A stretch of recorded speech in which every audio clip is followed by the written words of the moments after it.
Hello students, welcome to অ্যামগণিত channel. আমি আবারও তো মাঝে মাঝে চলে আসলাম একটি নতুন ক্লাস নিয়ে।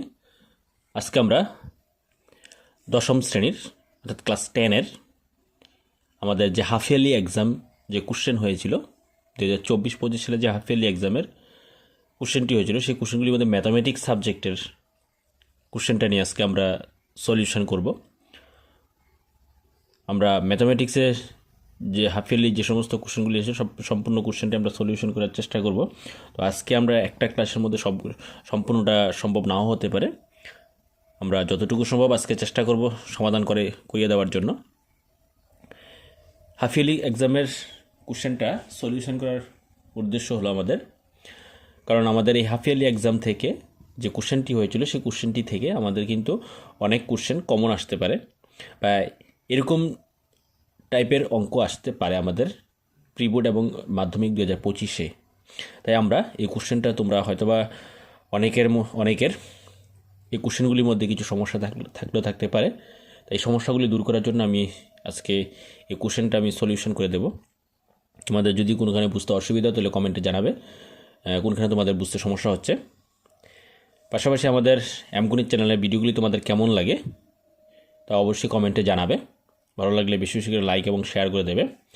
আর যদি চ্যানেলটি এখনও সাবস্ক্রাইব করা না থাকে তাহলে অবশ্যই সাবস্ক্রাইব করে দেবে, পাশে বেল আইকনটি অন করে রাখবে। পরবর্তী ভিডিও আপলোড করার সাথে সাথে তোমাদের কাছে নোটিফিকেশন চলে যাবে। তো আমরা এর আগে অনেকটি ক্লাস দিয়েছিলাম ম্যাথামেটিক্সের উপর, সাজেস্টিভ ক্লাস মাধ্যমিক 2025-এর জন্য অনেকটি ক্লাস করিয়েছি। তোমরা ক্লাসগুলি একবার দেখে নেওয়ার চেষ্টা করবে। আজকে আমরা এই হাফ ইয়ারলি এক্সামের যে কোশ্চেনটা সলিউশন করছি সেটাও কিন্তু মাধ্যমিক 2025-এর জন্যই আমরা সলিউশন করছি। এই কোশ্চেনগুলি তোমরা দেখবে এবং সায়েন্সের আমরা কিছু সাজেস্টিভ ক্লাস দিয়েছি, সেগুলি তোমরা দেখে নেওয়ার চেষ্টা করবে এবং কোশ্চেনগুলি আনসার রেডি করবে এবং পড়া শুরু করে দেবে। তো চলো শুরু করতে যাচ্ছি। আজকে আমাদের তোমরা দেখতেই পাচ্ছ হাফ ইয়ারলি কোশ্চেনটি, এটা সেট বি ম্যাথামেটিক্সের উপর। প্রথমে আমাদের 1 মার্কসের 10টি কোশ্চেন থাকে, এমসিকিউ কোশ্চেন থাকে। তোমরা এখানে এমসিকিউ কোশ্চেনের মধ্যে প্রথম যে কোশ্চেনটি দেওয়া হয়েছে, এক্স অক্ষ হতে -3,4 বিন্দুর দূরত্ব কত। তো এক্স অক্ষ থেকে -3,4 বিন্দুর দূরত্ব হবে 4 একক। এক্স অক্ষ হতে দূরত্ব গেলে স্থানাঙ্কের ওয়াইয়ের মানটাকে বলবো এবং ওয়াই অক্ষ থেকে দূরত্ব বললে স্থানাঙ্কের এক্সের মানটাকে বলে দেবো। তো এখানে যদি এক্স অক্ষ হতে বলেছে তাহলে স্থানাঙ্কের ওয়াইয়ের মান অর্থাৎ 4 একক হবে। নেক্সট আমাদের একটি ফিল ইন দ্য ব্ল্যাঙ্কস দেওয়া হয়েছে, শূন্যস্থান পূরণ। সকল ড্যাশ ত্রিভুজ সদৃশ্য হয়। এখানে অপশান দেওয়া আছে বিষমবাহু ত্রিভুজ, সমবাহু ত্রিভুজ, সমদ্বিবাহু ত্রিভুজ এবং সমকোণী ত্রিভুজ। তাহলে কোন ত্রিভুজের সকল ত্রিভুজই সদৃশ্য হবে? এখানে সমবাহু ত্রিভুজ হবে। তারপরে পাশের চিত্রে ডিই সমান্তরাল বিসি। এখানে এই যে ডিই সমান্তরাল BC, AD equal to 1.5 centimetre, DB equal to 3 centimetre, তারপরে এ ইকুয়াল টু 1 সেন্টিমিটার। তাহলে ইসি ভ্যালু কত হবে বার করতে বলা হয়েছে। তো এখানে এটা আমি বলে দিচ্ছি ইসি ভ্যালুটা কত হবে। তো আমরা ক্লাস 10-এর প্রথম যে ত্রিভুজের যে প্রথম উপপাদ্যটা আছে আমাদের টেক্সট বুকের মধ্যে, যে একটি ত্রিভুজের তৃতীয় বাহুর সমান্তরাল সরলরেখা অপর দুটি বাহুকে সমান অনুপাতে বিভক্ত করে, এই ফর্মুলাটা দিয়ে আমরা এটা করব। তো এখানে যে ফর্মুলাটা আমরা ইউজ করব, তোমরা কোশ্চেনটা তোমরা দেখতে পেয়েছো। তাছাড়া যদি সমস্যা হয় তোমাদের প্রত্যেকের কাছেই কোশ্চেনটা আছে, তোমরা কোশ্চেনটা নিয়ে তোমরা কোশ্চেনগুলি দেখে তোমরা অঙ্কগুলি সলিউশন করবে। তো এখানে আমরা 3 নম্বর কোশ্চেনটা এখন সলিউশন করব। তো 3 নম্বর কোশ্চেনে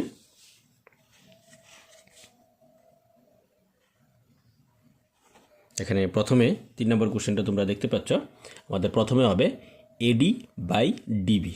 তাহলে AD by DB equal to হবে এই যে এই বাই ইসি, এই বাই ইসি। তো এখানে এডির ভ্যালু দেওয়া আছে 1.5 সেন্টিমিটার বাই ডিবির ভ্যালু দেওয়া আছে 3 সেন্টিমিটার ইকুয়াল টু এর ভ্যালু 1 সেন্টিমিটার বাই ইসির ভ্যালু দেওয়া নেই। ইসির ভ্যালুটি আমাদের বার করতে হবে। তো এখানে 3 দিয়ে 1.5কে ডিভাইড করলে হবে 0.5। তাহলে 0.5 ইসি ইকুয়াল টু 1 সেমি। তাহলে ইসি ইকুয়াল টু 1/0.5, এটাকে যদি আমরা পয়েন্ট উঠিয়ে নিই ইসি ইকুয়াল টু হবে 10/5, তাহলে ইসি ইকুয়াল টু 2 সেমি। তাহলে এখানে ইসি ইকুয়াল টু হবে 2 সেমি, এখানে বি নাম্বার অপশানটা হবে সঠিক অপশান। তারপরে দেওয়া আছে কোশ্চেনটা কস এ ইকুয়াল টু 4/5 হয়, তবে সেক এর মান কত? তো আমরা জানি সেক এর যে ফর্মুলাটা দেওয়া আছে আমাদের এখানে সেক এ ইকুয়াল টু হবে 1/cos এ। এখানে সেক এ ইকুয়াল টু 1/cos এর ভ্যালু হলো 4/5। আমরা জানি কোনো একটা ভগ্নাংশের নিচে যখন আরেকটি ভগ্নাংশ হয় তাহলে তার নিচেরটা অনন্য করতে হয়, তার মানে 5/4 হয়ে যাবে। তো সেক এ ইকুয়াল টু 5/4, তাহলে এখানে ডি নাম্বার অপশানটা হবে সঠিক আনসার। নেক্সট আমাদের 5 নম্বর কোশ্চেন, আর একক ব্যাসার্ধ বিশিষ্ট একটা নিরেক্ট অর্ধগোলকের সমগ্রতলের ক্ষেত্রফল। তাহলে অর্ধগোলকের সমগ্রতলের ক্ষেত্রফল হলো 3πr²। এটা আমাদের ডাইরেক্ট ফর্মুলা, অর্ধগোলকের সমগ্রতলের ক্ষেত্রফলের ফর্মুলা 3πr²। নিচের কোনটি অমূলদ নয়? কোনটি অমূলদ নয়? তাহলে আমাদের এই রুট একটি অমূলদ সংখ্যা, 2√2 একটি অমূলদ সংখ্যা, 2 + √2 একটি অমূলদ সংখ্যা, তাহলে 2/3 অমূলদ সংখ্যা নয়, কারণ আমাদের এ বি সি প্রত্যেকটি অপশানই অমূলদ সংখ্যা। অমূলদ সংখ্যা 9 বলেছে, তাহলে 2/3 অমূলদ সংখ্যা 9।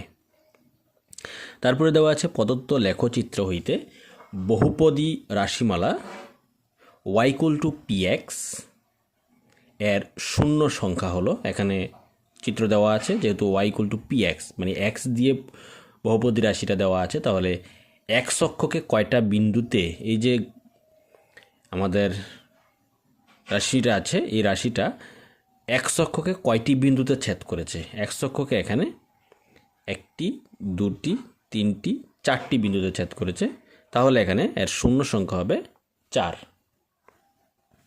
নেক্সট আমাদের বহুপদী রাশিমালা ax² + bx + c এর শূন্যদ্বয় আলফা ও বিটা হলে আলফা প্লাস বিটা এর মান কত হবে? অর্থাৎ শূন্যদ্বয়ের যোগফল। তো আমরা জানি শূন্যদ্বয়ের যে যোগফল, শূন্যদ্বয়ের যোগফল অর্থাৎ alpha plus beta equal to হলো -x এর সহগ বাই x এর স্কয়ার এর সহগ।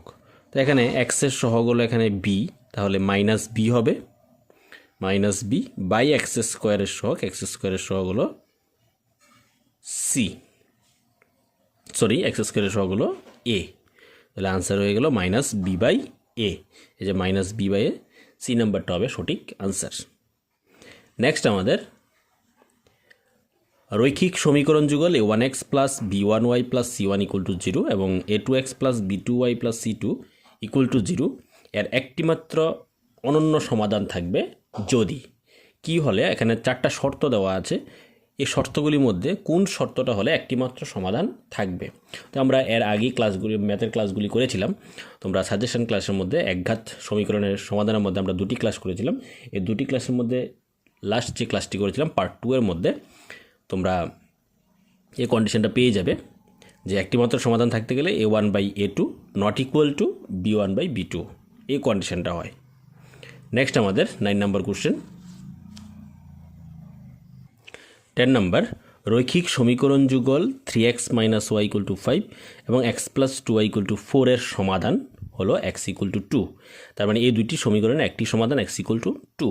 তাহলে আরেকটি সমাধান কি হবে? অর্থাৎ y এর মানটা কত হবে? এখানে y এর মানটা বার করতে গেলে আমরা x এর মান 2 এখানে বসিয়ে দেব।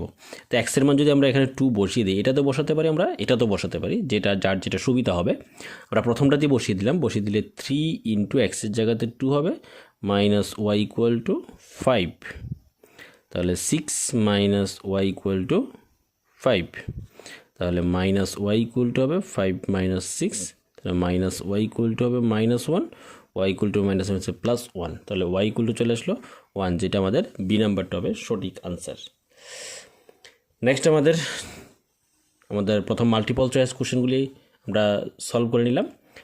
এখন আমরা 1 মার্কসের কোশ্চেন, যেটা MCQ থাকবে না, 1 মার্কসের কোশ্চেন 11 নম্বর question sine square 45 degree plus cos square 45 ডিগ্রির ভ্যালু কত হবে? আমরা জানি sine square theta plus cos square theta, এই যে sine square theta plus cos square theta equal to 1, এটা অবেদের মধ্যে আছে, sine square theta plus cos square theta equal to 1। তো এখানে sine square 45 degree plus cos square 45 degree, তার মানে থিটাটা সেম, এখানে 45 ডিগ্রি সেম, তাহলে আনসার চলে আসবে 1। 7 সেমি ব্যাসার্ধ বিশিষ্ট একটা গোলকের আয়তন নির্ণয় করো। 7 সেমি ব্যাসার্ধ বিশিষ্ট একটা গোলকের আয়তন, তো আয়তনের সূত্র, গোলকের আয়তনের সূত্র হলো 4/3 পাই আর কিউব। এটা আমি করে দিচ্ছি।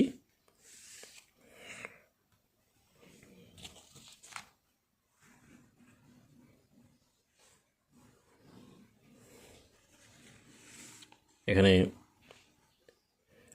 গোলকের আয়তন নির্ণয় করতে বলা হয়েছে কত, এখানে 12 নম্বর কোশ্চেন। গোলকের আয়তন,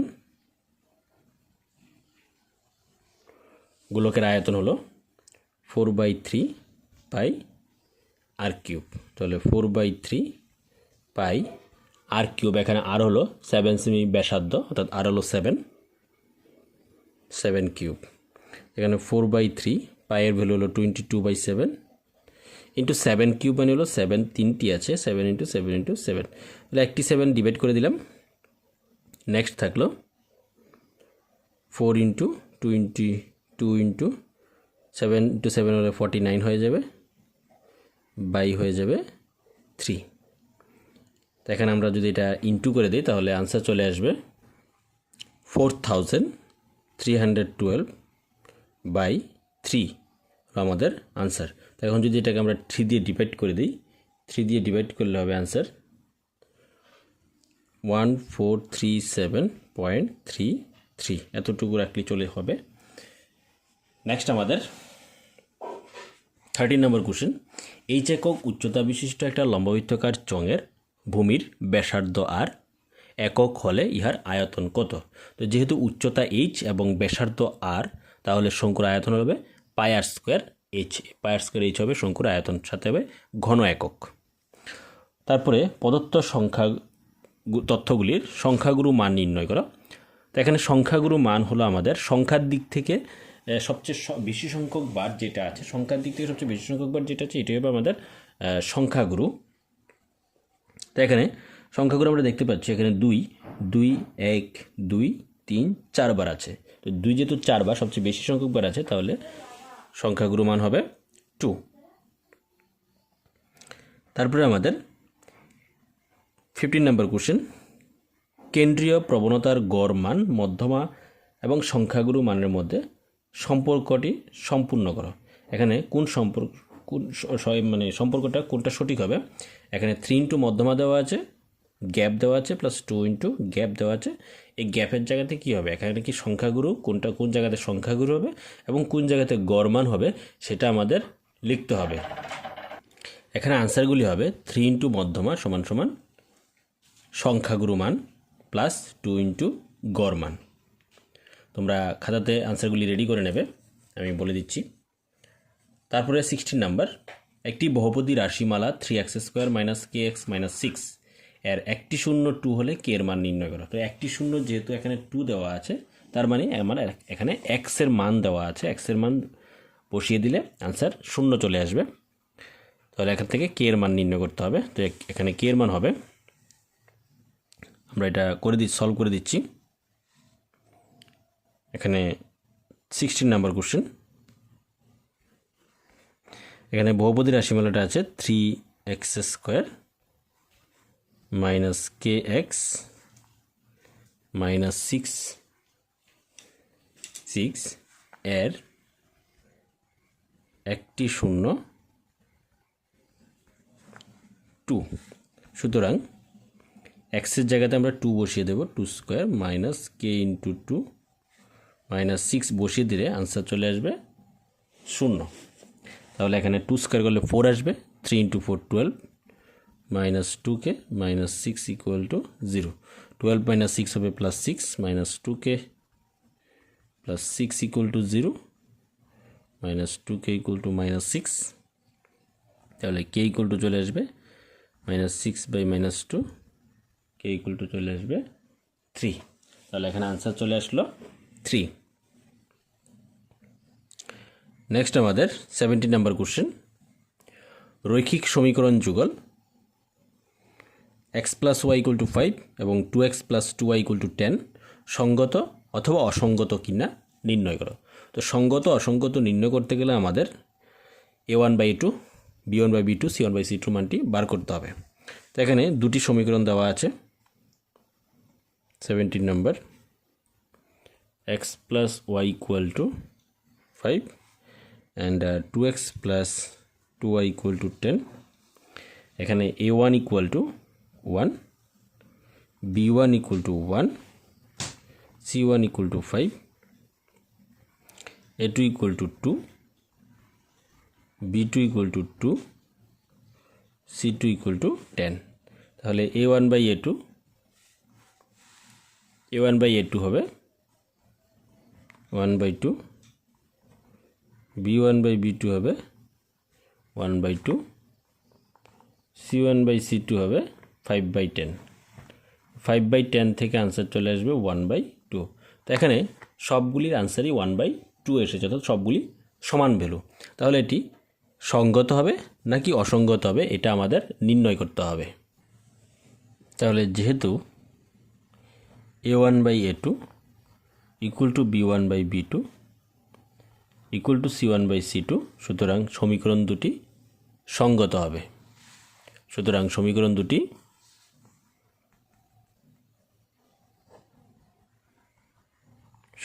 দুটি সঙ্গত। তো তোমরা আশা করি তোমরা বুঝতে পারছো। এখানে এই সমস্ত কোশ্চেনগুলি কিন্তু খুব ইম্পর্টেন্ট কোশ্চেন। এই সমস্ত কোশ্চেনগুলি আমাদের পরীক্ষাতে আসে, তাই আমরা হাফ ইয়ারলি এক্সামটা তোমাদের সামনে তুলে ধরলাম, সলিউশন আকারে তুলে ধরছি। তোমরা কিন্তু এই কোশ্চেনগুলি অবশ্যই সলভ করার চেষ্টা করবে। পরবর্তীতে সকল বৃত্ত ড্যাশ হয়। নেক্সট কোশ্চেন আমাদের 18 নাম্বার কোশ্চেন, সকল বৃত্ত সদৃশ্য হয়। নেক্সট আমাদের যে কোশ্চেনটি 19 নাম্বারে আছে, প্রদত্ত চিত্রে ত্রিভুজ AODC সদৃশ্য, এখানে সদৃশ্য সাইন এটা, এবং ত্রিভুজ OBA, BOC 125 ডিগ্রি এখানে দেওয়া আছে, BOC 125 ডিগ্রি দেওয়া আছে, CDO মানে এখানে এটা 70 ডিগ্রি দেওয়া আছে। তাহলে DOC নির্ণয় করো, DOC এই কোণটা কত হবে এটা আমাদের বার করতে হবে। তো আমাদের একদম সহজ কোশ্চেন, DOC বার করতে বলেছে। এখানে CDO দেওয়া আছে এবং দেওয়া আছে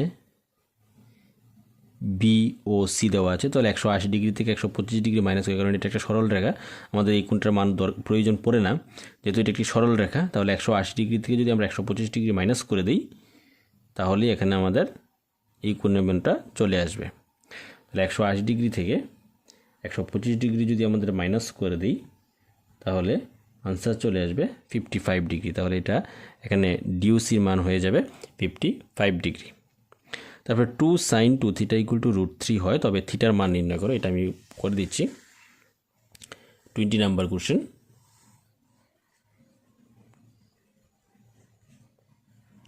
2 sin 2 θ = √3।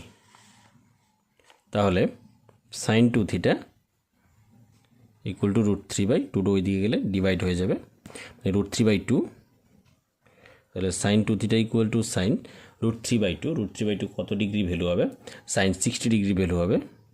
তাহলে sin যদি আমরা দুদিকে সরিয়ে দিই, 2 θ = 60 ডিগ্রি, তাহলে θ হবে 60/2, θ হবে এখানে θ চলে আসবে 30 ডিগ্রি। তাহলে θ = 30 ডিগ্রি। তাহলে আমরা আজকে 1 মার্কসের 20টি কোশ্চেন, MCQ 10টি এবং 1 মার্কসের এমনিতে 10টি কোশ্চেন, তাহলে টোটাল 20টি কোশ্চেন আমরা সলিউশন করেছি। আমরা পরবর্তী ক্লাসে পরবর্তী কোশ্চেনগুলি সলিউশন নিয়ে আসবো। তো তোমরা এখানে হাফ ইয়ারলি আমাদের যে কোশ্চেনটি আছে, সেই কোশ্চেনটির পাশাপাশি আমাদের সেই কোশ্চেনের সলিউশন তোমরা পেয়ে গেলে পরবর্তীতে আমরা পরবর্তী কোশ্চেনগুলি আমরা সলিউশন নিয়ে আসব। তার জন্য অ্যামগণিত চ্যানেলটির পাশে থাকবে এবং সাবস্ক্রাইব করে বেল আইকনটি অন করে রাখবে, এবং ভালো লাগলে বেশি বেশি করে লাইক এবং শেয়ার করে দেবে। Thank you.